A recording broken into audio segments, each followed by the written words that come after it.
19편 1절에서 6절 말씀을 같이 읽겠습니다. 시편 19편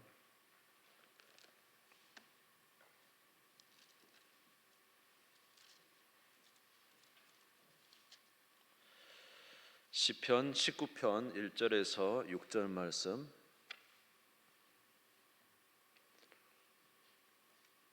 구약성경 815쪽이 되겠습니다.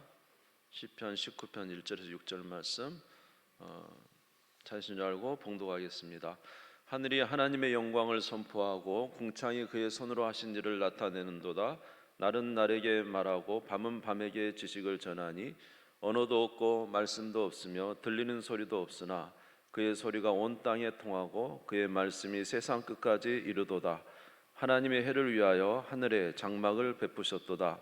해는 그의 신방에서 나오는 신랑 같고 그의 길을 달리기 기뻐하는 장사 같아서 하늘 이 끝에서 나와서 하늘 저 끝까지 운행하며 그의 열기에서 피할 자가 없도다.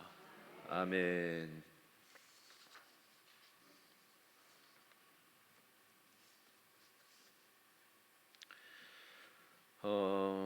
하나님이 계시는가라는 하나님의 존재를 증명하려고 사람들이 많이 애를 써왔지만은 하나님의 살아계심을 증명하는 일에는 온전하지는 못했습니다. 그럼에도 불구하고 성경에서 말하기를 하나님이 계심을 우리에게 나타내신 것이 있는데 바로 그것이 이 세상 만물이라는 것이죠. 로마서 1장 19절에서 20절을 보시면은 우리 같이 읽을까요? 시작. 이는 하나님을 알만한 것이 그들 속에 보임이라 하나님께서 이를 그들에게 보이셨느니라. 창세로부터 그의 보이지 아니하는 것들 곧 그의 영원하신 능력과 신성이 그가 만드신 만물에 분명히 보여 알려졌나니 그러므로 그들이 핑계하지 못할지니라. 아멘. 하나님의 보이지 않는 것 곧 그의 영원하신 능력과 신성이 어디에 알려졌다고요? 그가 만드신 만물에 분명히 보여 알려졌나니. 그래서 이 세상 모든 만물을 통하여 우리 하나님의 살아계심을 나타내 주셨다는 것입니다.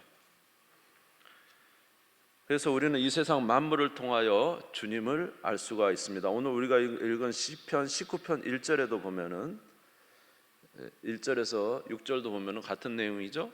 하늘이 하나님의 영광을 선포하고 궁창이 그의 손으로 하신 일을 나타내는도다.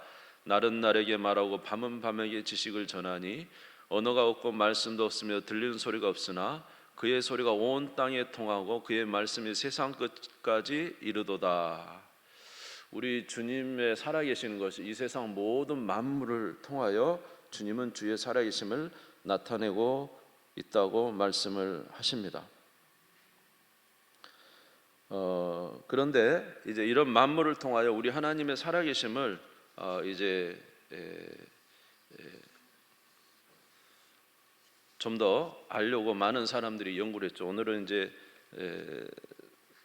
사람들이 이제 나타냈던 하나님의 존재를 좀 설명하려고 했던 내용들을 갖겠습니다. 이거는 이제 구체적인 성경의 말씀은 아니지만은 성경의 만물을 통해서 하나님의 살아계심을 나타냈다고 했으므로 그 동안에 있었던 많은 이제 과학자나 철학자들이 이 하나님의 계심을 이런 일반 자연을 통해서 나타내신 것을 한번 생각해 보려고 합니다. 그 첫째는 이 세상에 모든 것은 그 원인이 있다라는 거예요. 원인이. 그렇죠? 우리가 존재하는 것은 내가 존재하지만 내가 존재하는 건 혼자 존재하는 것이 아니죠. 바로 나를 낳으신 아버지가 있다는 것이죠. 또 아버지는 그 아버지가 있다는 것이죠. 이렇게 모든 것을 타고 올라가면 모든 것은 그 존재가 그냥 있는 게 아니라 그 존재를 있게 한 누군가가 있다는 것입니다. 그러나 그 최고 그 끝에는 이 모든 것을 이제 그 원인이 되는 한 분이 계신다는 거죠. 그래서 뭐 제1원인이다 이런 말도 이렇게 하는데요. 그래서 성경에 보면은 그 모든 것에 이제 아버지 계속 타고 올라가다가 그 모든 것을 이루신 마지막 제1원인이 누구냐? 그분은 이제 스스로 있는 자. 그래서 성경이 말하기를 모세에게 하나님이 여호와께서 뭐라 그랬습니까? 나는 스스로 있는 자니라 이렇게 말씀하셨죠. 그래서 모든 것이 이제 그냥 나타난 것이 아니고 누군가에 의해서 나타나게 됐는데, 결국 그렇다면은 그 맨 끝에 있는 자는 누구에 의해서 온 것이 아니라 스스로 계신 분이어야 된다라는 것입니다. 그런 의미에서 우리 하나님이 계시다는 것을 이제 우리가 알 수가 있다고 말하는 자가 있었습니다. 이제 토마스 아퀴나스는 사람인데요.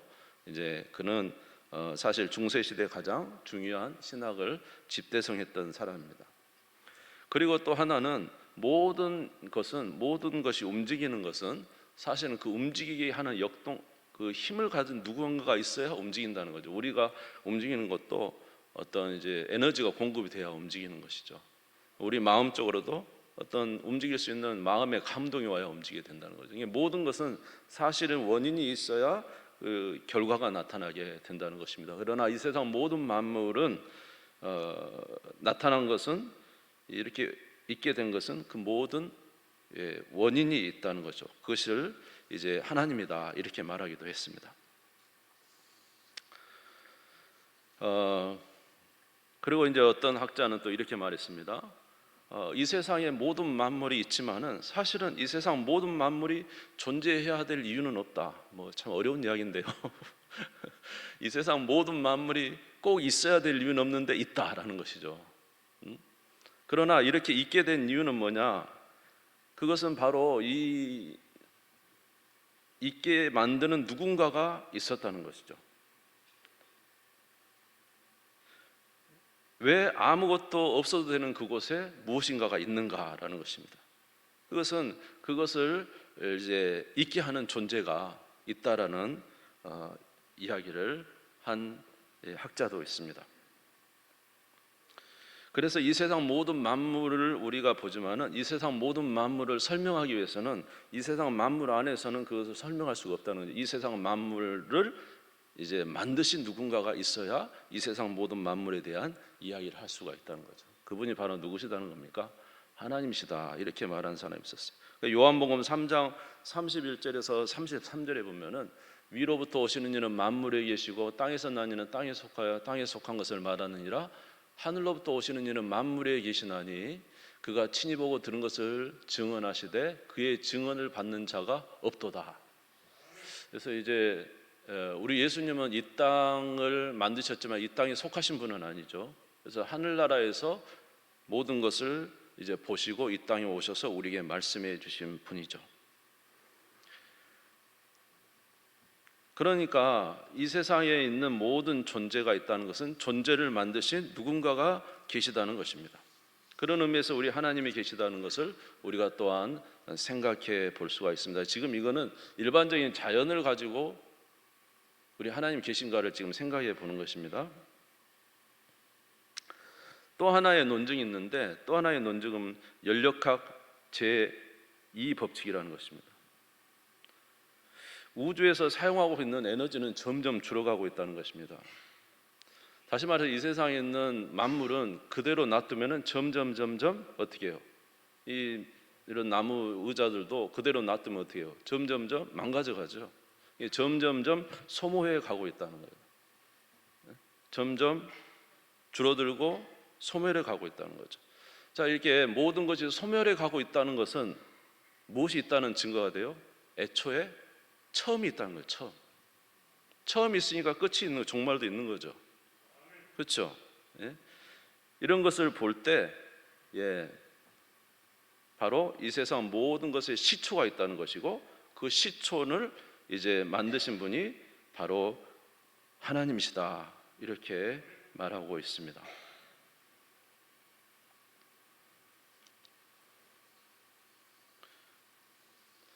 시간이 저절로 생겨난 것이 아니고 언젠가 시작점이 있으면 그 끝이 있다는 것이고, 이 모든 것의 시작과 끝이 있다는 것은 바로 누군가가 그 시작을 시작하셨다는 이야기가 되는 것이죠. 이처럼 이 세상의 원인, 그 뭔가 시작점이 있고 끝이 있다는 것을 통해서 이제 하나님의 존재에 대해서 이제 생각해 볼 수가 있다는 것입니다. 두 번째로는 이 세상 모든 만물이 운영되고 있는 것을 통해서 이제 말하고 있는 거죠. 이 세상의 모든 만물이 운영되는 게 이것이 정말 그냥 운영되는 게 아니라는 것입니다. 그래서 예를 들어서 어떤 사람이 저 사하라 사막을 딱 지나가는데 사하라 사막에서 시계를 발견했어요. 시계를 발견했어요. 여러분 시계를 발견하면 어쩔 것 같아요? 이 시계 그냥 사막에서 만들어졌을까요? 자연스럽게? 누군가가 만들었다는 생각 들지 않겠습니까? 이해가 되세요? 사막길을 걸어가는데 거기에 시계가 있다면 시계. 근데 시계가 시간이 많이 지나니까 모래가 뭉쳐가지고 시계가 됐을까요? 그건 아니죠. 그 사막에 시계가 있다는 것은 누군가가 이 시계를 만들었고 거기다 두었다는 거 아닙니까? 그런데 이 세상 모든 만물이 이 시계보다 훨씬 정교하다는 거예요. 모든 만물이 훨씬 더 정교하다는 것입니다. 그래서 제가 보니까 이런 말이 있어요. 태양하고 지구 사이의 거리가 1억 4천 킬로 떨어져 있답니다. 1억 4천 킬로미터. 그런데 만약에 그 거리가 조금만 더 가까우면 어떻게 될까요? 아마 타서 죽을 거예요. 그죠? 조금만 멀어지면 추워서 죽죠. 잘하시네요. 그러니까 그것이 그냥 그런 것이 쉽게 우연히 됐겠느냐라는 것입니다. 그 간격이 일정하게 유지되지 않으면 결코 살 수가 없는 거예요. 그런데 우리의 이 지금 자전축이 이 지구의 자전축이 23도 27분이에요. 근데 이게 예를 들어서 조금만 기울이게 되면은요, 엄청 지구가 막 뜨거워지거나 아주 차가워지거나 하기 때문에 살 수가 없는 것입니다. 그리고 지구가 이렇게 돌아가고 있잖아요. 하루에 한 바퀴 돌죠. 1600km로 돌고 있어요.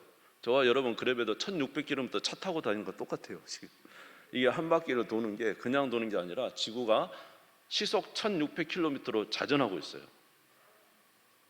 그런데 여러분 생각하면 이 자전 속도가 조금 느리면 어떨 것 같아요? 그렇죠. 생각을 안 했죠. 이거는 생각 안 해봤죠. 지구가 자전이 조금 늦어지면 어떨 것 같아요? 뜨거워서 죽습니다. 햇빛을 너무 많이 받은 거예요. 그죠? 네? 그런데 만약에 이 속도가 또 빨라지면 어떨 것 같아요? 추웠겠죠. 또 달은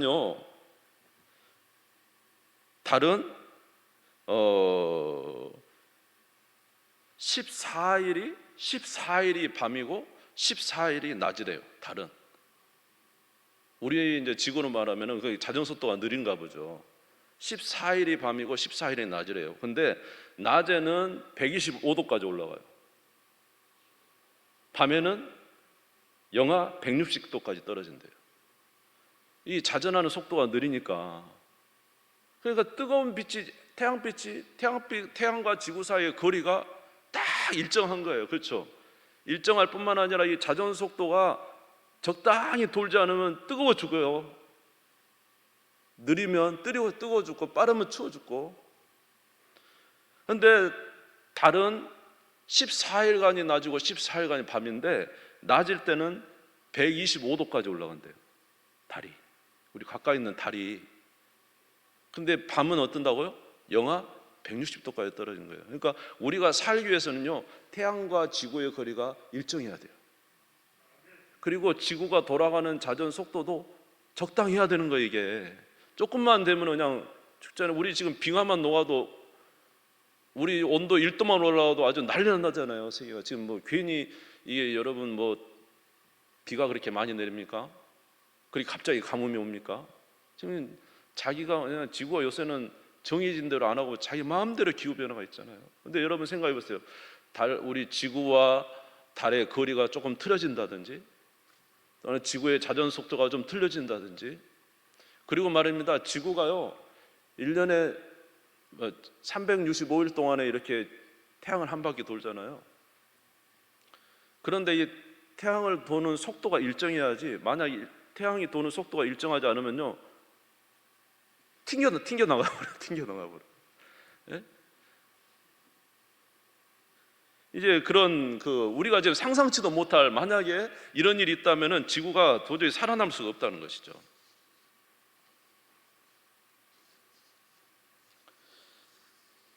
그래서 지구가 지금 태양이 지구를 이렇게 끌어들이는 게 있거든요. 태양도 지금 지구를 끌어들여요. 그런데 이 속도가 일정하지 않으면은요, 속도가 느리면, 여러분 알죠? 속도가 느리면 힘이 약하니까 이제 태양에 끌려 들어가는 거예요.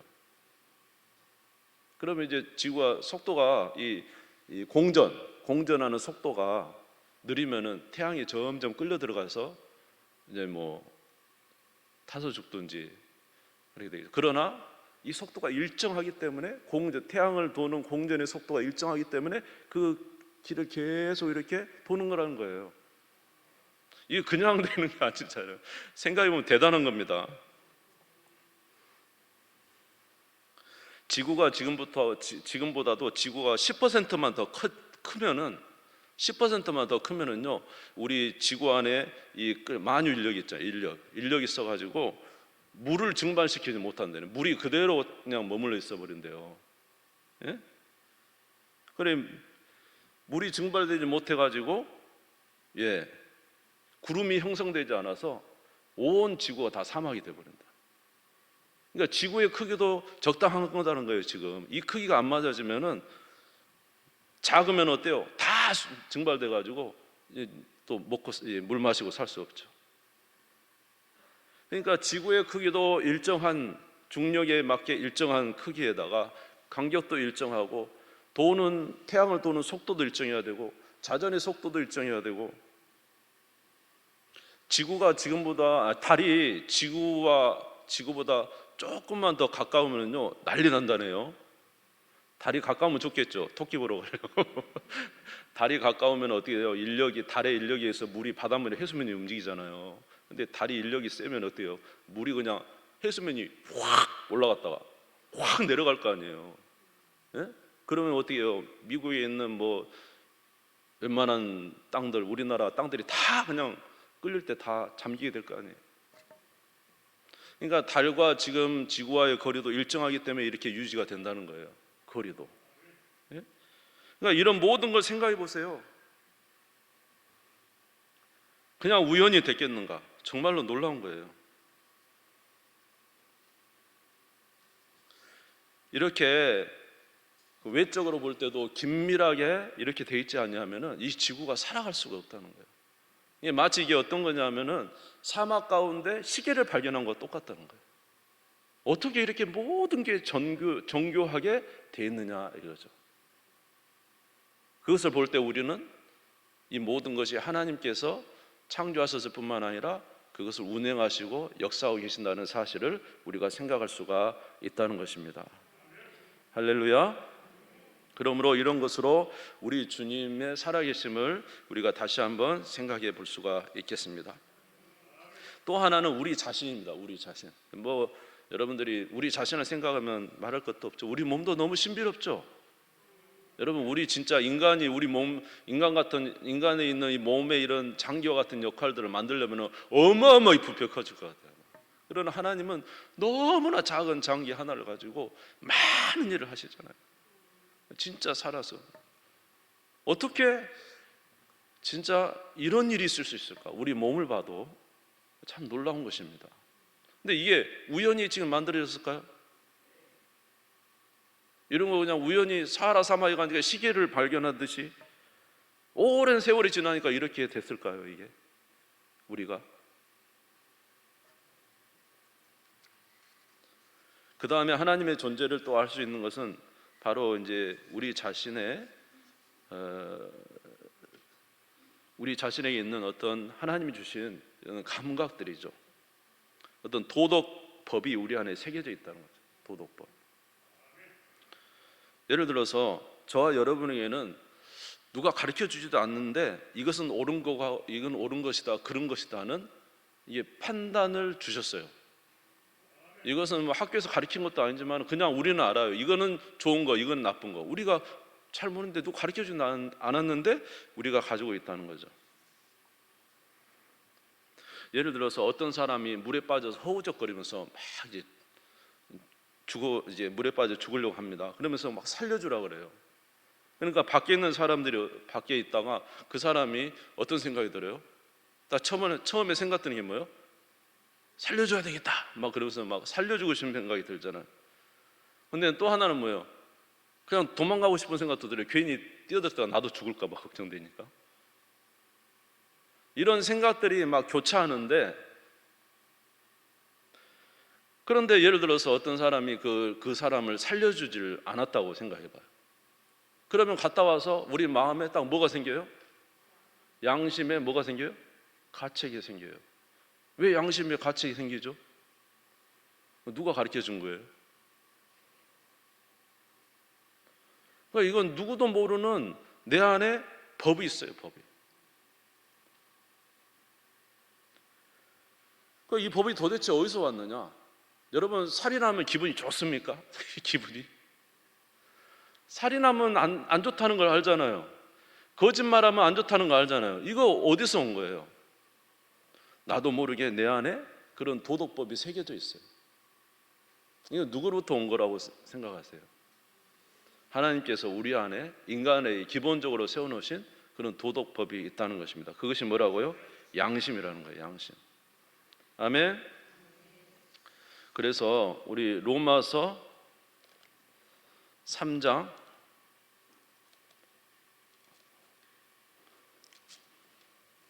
로마서 3장이 아니고 로마서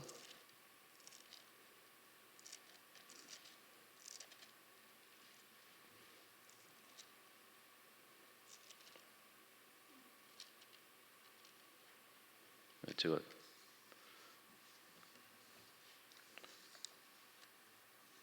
로마서 2장 14절 로마서 2장 14절 15절입니다. 예. 같이 한번 읽어볼게요. 시작. 율법 없는 이방인이 본성으로 율법의 일을 행할 때에는 이 사람은 율법이 없어도 자기가 자기에게 율법이 되나니 이런 이들은 그 양심이 증거가 되어 그 생각들이 서로 혹은 고발하며 혹은 변명하며 그 마음에 생긴 율법의 행위를 나타내느니라. 우리가 이제 하나님으로부터 말씀을 받아서 무엇이 옳고 그름을 말씀을 통해서 알지만은 하나님 말씀을 듣지 않는 사람이라도 세상에 있는 모든 사람들이 스스로 자기 마음에 규율을 정합니다. 이것은 좋은 일, 이건 나쁜 일. 그리고 그 규율이 어느 정도는 보편적으로 같아요. 이런 규율이 도대체 사람 마음에서 어떻게 왔느냐? 그냥 인간이 그저 태어나서 그냥 이렇게 만들어지고 그랬다면 이런 법이 사람 마음에 있을 수는 없잖아요. 근데 이런 것이 있다는 게 뭐예요? 누군가에 의해서 그 마음에 기본적으로 심겨진 것이 있다는 거죠. 하나님으로부터 법. 그게 바로 양심이고 그것은 하나님으로부터 하나님이 우리에게 주어진 것이라는 것을 우리가 생각할 수가 있습니다.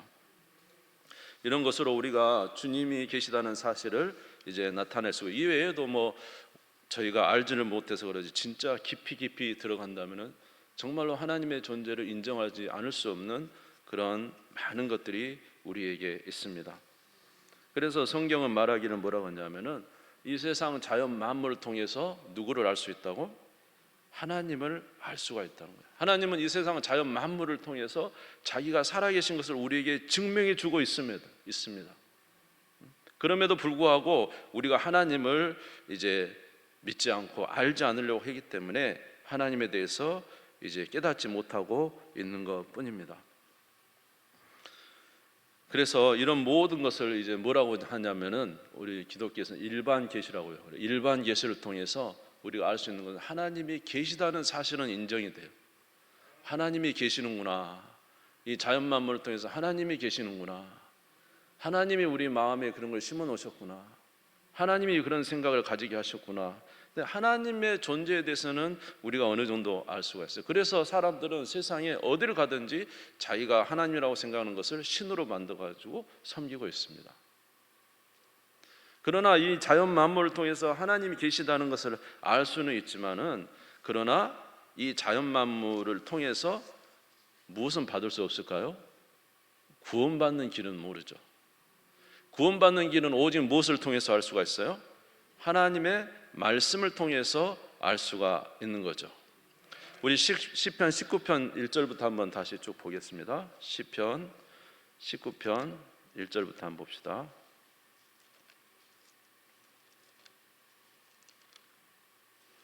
같이 한번 읽겠습니다. 시작. 하늘이 하나님의 영광을 선포하고 궁창이 그의 손으로 하신 일을 나타내는도다. 날은 날에게 말하고 밤은 밤에게 지식을 전하니 언어도 없고 말씀도 없으며 들리는 소리도 없으나 그의 소리가 온 땅에 통하고 그의 말씀이 세상 끝까지 이르도다. 하나님의 해를 위하여 하늘의 장막을 베푸셨도다. 해는 그의 신방에서 나오는 신랑과 같고 그의 길을 달리기 기뻐하는 장사 같아서 하늘 이 끝에서 나와서 하늘 저 끝까지 운행하며 그의 열기에서 피할 자가 없도다. 이제는 세상 만물을 통해서 하나님의 그 말씀이 세상 만물에 있다는 거죠. 그러나 7절부터 보겠습니다. 7절도 나오나요? 예, 같이 읽겠습니다. 시작. 여호와의 율법은 완전하여 영혼을 소생시키며 여호와의 증거는 확실하여 우둔한 자를 지혜롭게 하며 여호와의 교훈은 정직하여 마음을 기쁘게 하고 여호와의 계명은 순결하여 눈을 밝게 하시도다. 여호와를 경외하는 도는 정결하여 영혼까지 이루고 여호와의 법도 진실하여 다 의로우니 금 곧 많은 승금보다 더 사모할 것이며 꿀과 송이꿀보다 더 달도다. 할렐루야. 자연을 통해서는 하나님이 계신 걸 알 수 있지만 구원의 도리는 자연을 통해서 알 수는 없습니다. 하나님을 더 명확하게 알기 위해서는 무엇을 통해서? 하나님의 말씀을 통해서 알 수가 있습니다.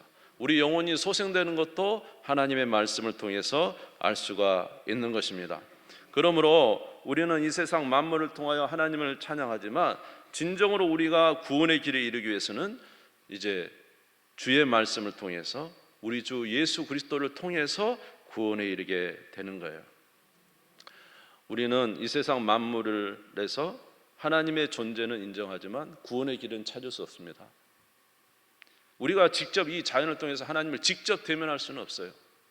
사실 하나님과 우리 사이에는 우리에게 하나님의 구원의 길을 말해줄 중재자가 필요했어요. 중보자가 필요했어요. 그래서 예수 그리스도께서는 이 땅에 우리에게 하나님이신 그분이 이 땅에 무엇을 입고 사람으로 오셔서 우리에게 구원의 길을 알려주신 거예요. 할렐루야. 요한복음 1장 14절 한번 찾아보실래요? 요한복음 1장 14절. 요한복음 1장 14절.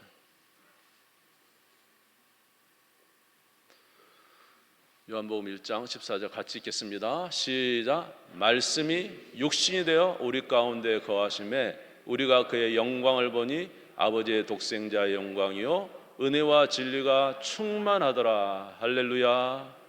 말씀이 이 땅에 육신이 되어 오셔서 우리에게 하나님에 대해서 알려주셨고 또 우리가 구원받을 길에 대해서 알려주셨고 우리의 모든 이제 생명의 길을 그 아들을 통해서 우리에게 알려주셨습니다. 그러므로 구원의 길은 오직 예수 그리스도를 통해서 구원을 받습니다. 그러나 이 모든 자연 만물을 통해서 우리는 여전히 하나님을 찬양해야 됩니다. 이 자연 만물은 누가 살아계심을? 하나님이 살아계심을 우리에게 증거해 주고 있기 때문에 그렇습니다. 사랑하는 성도 여러분, 우리 주님을 찬양하는 저와 여러분 되시기를 주의 이름으로 축원합니다. 우리 찬송가 23장 올려드리겠습니다.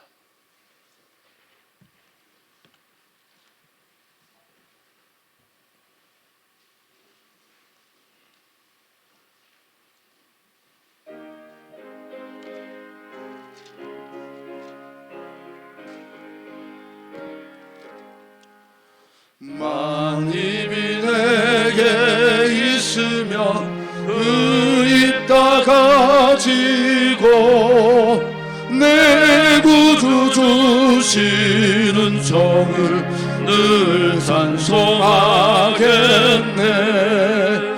내 은혜로신 하나님 날 도와주시고 그 크신 영광